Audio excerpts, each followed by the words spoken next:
Hi, this is my video demonstration of the website Galaxy Zoo. Galaxy Zoo is a repository of millions of photographs of galaxies taken by different orbiting telescopes and ground-based telescopes. There are more photographs of galaxies than there are astronomers to study them. And so they put this website together to encourage citizen scientists, to analyze and categorize these photographs.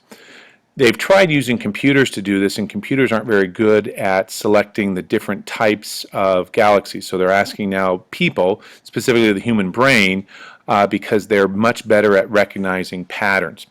Now, to go about this, you first have to create an account. I've already created my account, so I'm logged in.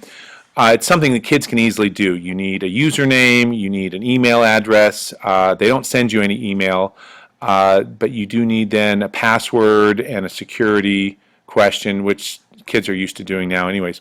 But before you can do this, you need to go through a quick tutorial.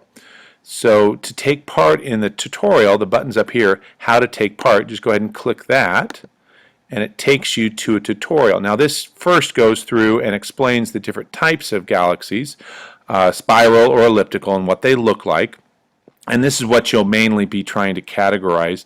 And then they give you a choice of trying to pick out what's what. So it's just easy to do. You can look at that, and that's a spiral, and you click on it, and it's a spiral. That would be an elliptical. And then it gets a little more tricky with different pictures. Sometimes you're looking at the edge on view of a spiral, or maybe the front of a spiral. And then there's another category called merging galaxies, and those are galaxies that are actually colliding. And they look something like this. You see the tails coming out. So this is a merging galaxy. And there's different kinds. That one's not merging. That one's just on its own.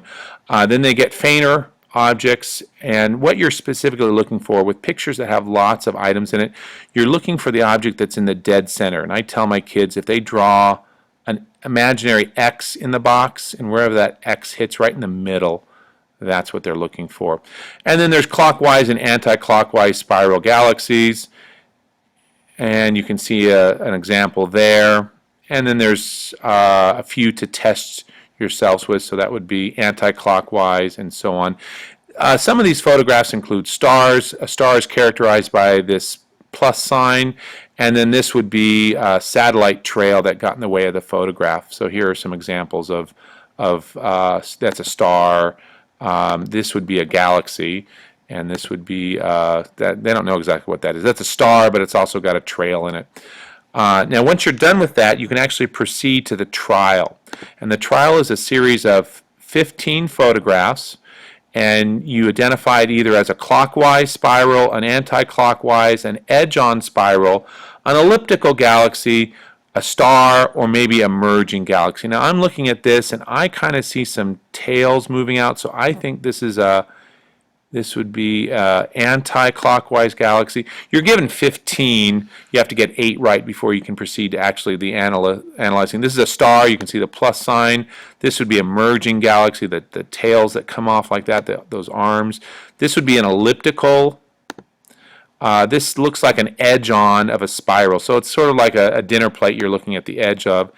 Looking at this would probably be an elliptical. This is an edge-on spiral. That looks like another elliptical. That looks like an elliptical. Ooh, this is a spiral. You can kind of see the tails coming off, the arms of the galaxy coming off, and that would be an anti-clockwise. Again, I can kind of see a line coming this direction and this direction, so I'm thinking that's a spiral galaxy, and that would be a anti-spiral. Yep, this is a, let's see, that's a clockwise. This would be, I'm going to say that's a merging galaxy, just the way the tails, and there's actually a bar that moves through there. This is an elliptical. That's another elliptical. And hey, look at that. I got 12 out of 15 right, so now I'm ready to start analyzing galaxies. So I go to the analyzing part, and it tells me the name of the galaxy, and now I take a look at it. And I can see, oh, that's probably an elliptical. That looks like an elliptical.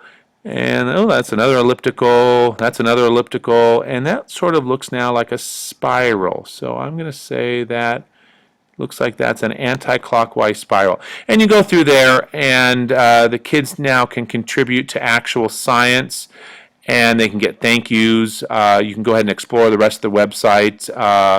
There's description of the science behind this, how they got these pictures. Then let's see. There's if you have any questions, they try and answer. What are these black lines going on there? And then there's a series of links that reference this. And that concludes Galaxy Zoo. I typically have my kids work on it for about 45 minutes. It takes a little explaining to do, so it's something you can do within a class period. If my kids are getting a little restless, 8th graders tend to do that, I'll pair them up and let 2 students work on one account, and they're a little more motivated for there, but they have a good time doing it.